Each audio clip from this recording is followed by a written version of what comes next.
What you quitting for NTE? Bro, I'm not quitting anything, chat. Let's see. What are we currently playing? So we got GFL 2. Still have Genshin. That, like, okay, I still hop on, right? I haven't fully quit. I don't think I'll fully quit Genshin until, like, we get through the story easily. Like, I'm too locked in at this point. HSR. We got Wuwa. We got ZZZ. I've been actively playing Nikke recently. And then we have PGR. That's it, right? That's only 7 gachas. Tribe 9? Yeah, but Tribe 9 is one of those gachas, like, you don't have to play very much. Like, you don't really have to do much because there's no end game. It's pretty much a story game. I just play for a story game. I think that's it. FGO, but bro, FGO I don't play. Let's think here, right? We got Arknights Enfield. Let's say Silver Palace comes out. Azure Pavilia. NTE. Nautilus is getting a little heavy here, right? And then Ananta. Being 1,000,000% realistic here, right? Duet Night Abyss? Sure. The games that I will probably drop that are just easy to rip off. And I hate to say this, but Tribe 9 isn't really like a gacha game. It's more of a story game. So like, I don't even think I need to matter here, but like, sure.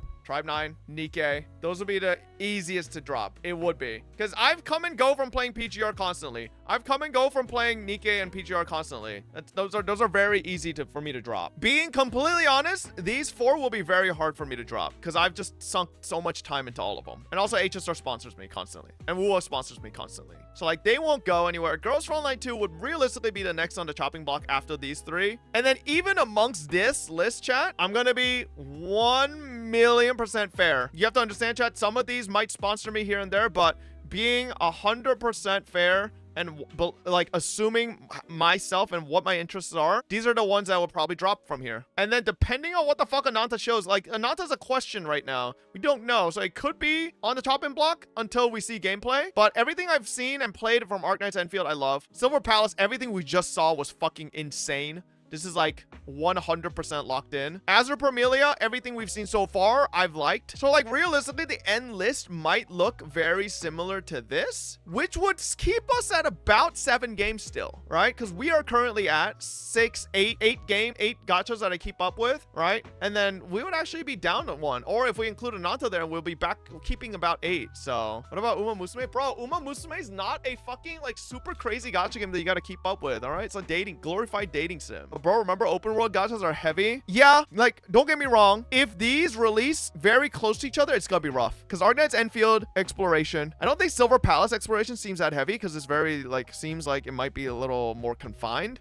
Azure Pamelia will probably be heavy. And I think Ananta and Silver Palace are both in the category of like, it might be more within a refined territory. So like, it's not crazy exploration. So we'll see. The new Hoyo game as well. Yeah, but that's like a fucking Pokemon game. I doubt that'll be like super heavy. You might have to stop doing echo picking to do all the open world dailies though. I really hope any of these games have something equivalent to echo picking. Surely there won't be more games that you're gonna be really interested in that will be revealed in the upcoming months or year, Klugi. Maybe. I will admit, the reason I spend the most time on WoA is because I love echo picking. I love just having something to infinitely grind. Like, it doesn't immediately benefit you, but it's something that like doesn't hurt your account. It only improves it. Like, so I hope these games have something similar, but we'll see. It is MMO brain rot. In BDO, this is what I would do. I would go to a farming spot and there would be mobs here. I'd turn on fucking background music, right? I'd fucking queue up some fucking MMO grinding music. And then I'd fucking do this. Loop for 13 hours straight.